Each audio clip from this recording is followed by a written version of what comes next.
Hello friends, Music Man from his man cave, and today I want to discuss the issue of marriage and divorce. I really want to revisit this divorce issue. This last year my wife and I have not had one of our better years. It's been a tough year. Let's talk about it right now. Coming at you.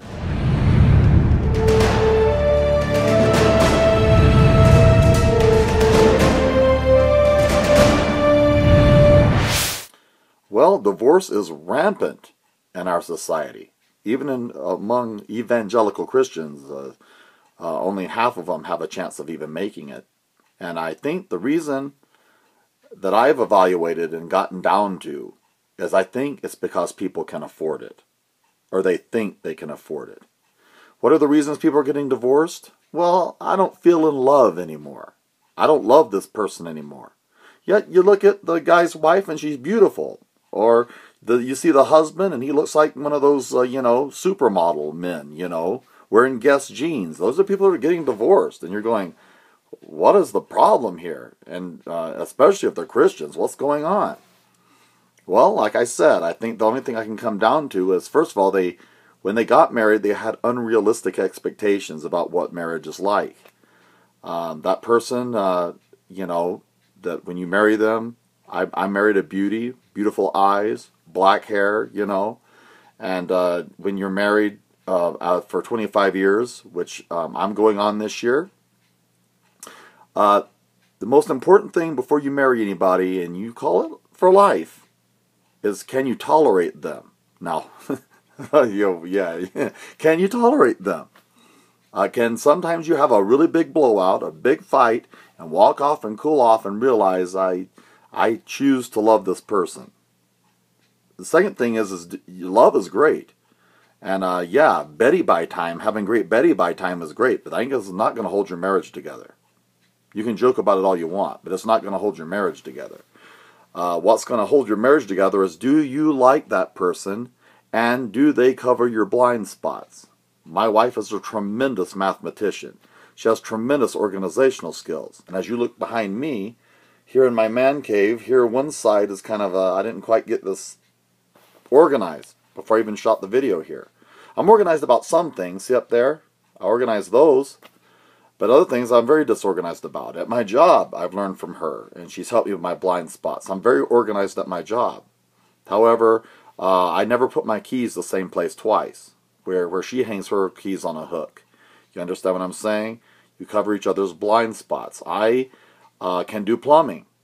You want to see my video on PEX that I just put into my house, and my video on shark bites.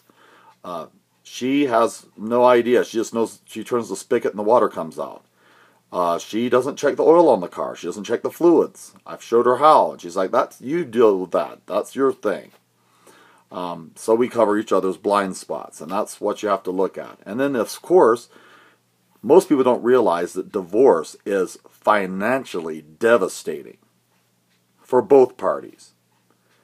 Two people in retirement can live a lot cheaper than just one.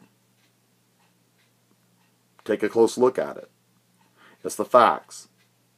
And even if that spouse dies, they leave you as the beneficiary of their 401k and their pension, you're going to be sitting pretty well in retirement, where if you just have what you get for Social Security and what little bit you save for your pension, or what little bit you get for you left in your 401k because you wanted a nice $43,000 truck, you're going to be hurting for certain.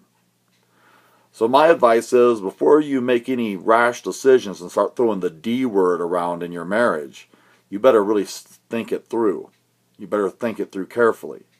I recommend counseling first and whatever else, because I'm not going to say anything on here because friends of mine may watch this video, but I can tell you it devastates families. It's devastating. It's devastating financially. Their financial future is shattered. And it's a struggle. What's the first thing someone that's hurting in a divorce situation, what's the first thing that they do? They go out and buy themselves new stuff to make themselves feel better. I don't understand that. That's beyond me. But they do. I guess they feel it's a spiral to the bottom. And so they might as well just go ahead and enjoy the ride. But Yeah. Divorce. Even in the case of infidelity, there's probably a lot of more serious things that happened before that came about. You know, or don't put yourself in situations that could jeopardize your marriage. How about that one? But my advice is, make sure, this is for young people right now, make sure you marry someone that you can tolerate and that you like, even if the love fades sometimes. There's not always going to be that romantic, you know, pie in the sky love going on. I'm telling you, it's just not going to happen. You can't sustain it all the time. You're going to burn out. And so sometimes you have really romantic times and you feel really good about the relationship, and then other times you feel like, I could kill this person. And many a night I've wondered if I was going to wake up with a knife in my chest. And those of you that have been married 25 years and beyond, you know exactly what I'm talking about. So heed my advice. If you're going to get married, can you stand that person? Sounds so simple, but let me tell you, it's not. Can you have a big fight and then cool down and realize, no, I'm not divorcing this person. This is my partner for life, for better, for worse. Food for thought. Think about it. Think about it carefully. Because you're going to be pretty hard off in retirement. 2 are better than 1. Compounding interest and everything else. Social Security. You're going to be living a lot better if you have a partner for life. Music Man. Talk to you later. Bye for now.